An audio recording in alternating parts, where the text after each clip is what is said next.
In the evening, returning from work, I usually parked in the street next to mine because it was difficult to find a place in my area. But I didn't mind much because I had the opportunity to take a stroll, get rid of work, thoughts, and problems.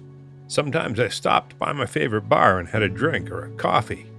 After the bar, I usually rushed to my baker's to get freshly baked bread, even though it was already evening.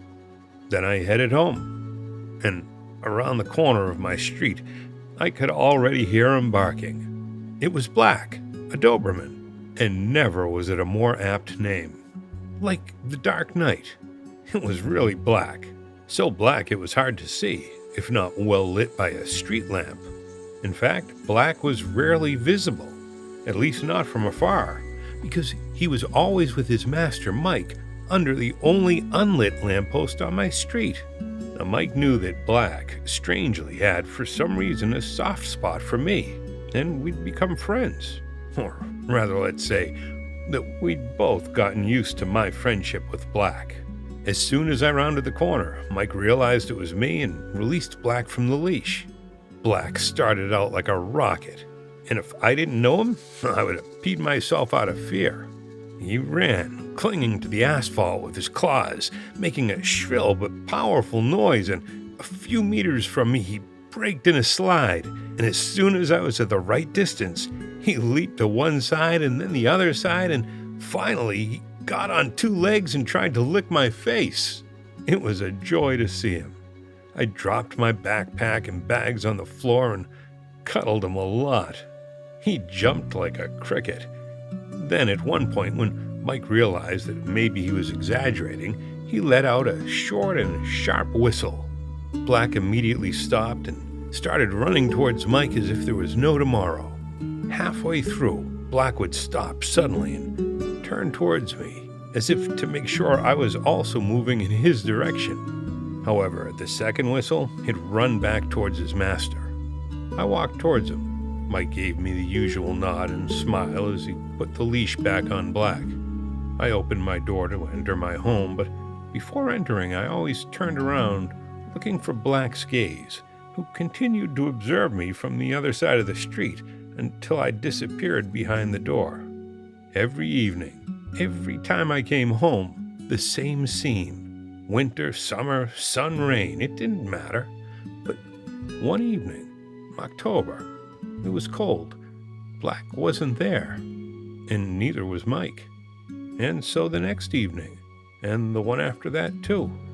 It's been weeks now, but every time I come home, I put the key in the lock, open the door, stop, and turn around for a moment, seeking Black's gaze. I know he isn't there, but I turn around anyway, and for a few seconds, I see him there in the dark, with his dark eyes sitting beside his master, proud to share his existence and destiny. One evening, like many others, I stopped at the bar as usual and asked the bartender if he had any news about Mike and his Doberman. The bartender told me Mike had been killed in a shootout. Bad story. And then I asked about Black. Well, he'll probably end up in some pound, the bartender told me. The next day, I began my search. I checked all the kennels in the city, but there was no trace of Black. I wanted to find him. I began to investigate. I asked the kids at the park, the baker, and everyone I met in the neighborhood.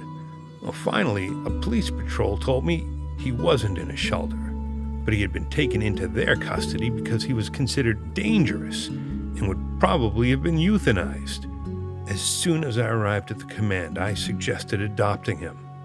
It was a policewoman who welcomed me and understood who I was talking about and tried to dissuade me. She told me that he was a violent dog. He didn't let anyone approach him and growled at everyone, and no one dared touch him. He hadn't eaten for weeks, and the next day the vet would be coming to sedate him and kill him. While I was talking to the policewoman, maybe Black heard my voice, because he started barking like he did when he heard me coming from around the corner of my street. The incredulous policewoman told me he never barked. It took a while for me to convince her, but finally she and a colleague escorted me to the back room. Black was in a cage, and as soon as he saw me, he started jumping left and right with all the joy a dog can express. Now he stays with me. He's happy. But in the evening, when I take him for his walk, as soon as we go out the door, I see him stop for an instant. He turns his gaze towards his lamppost, just for a moment.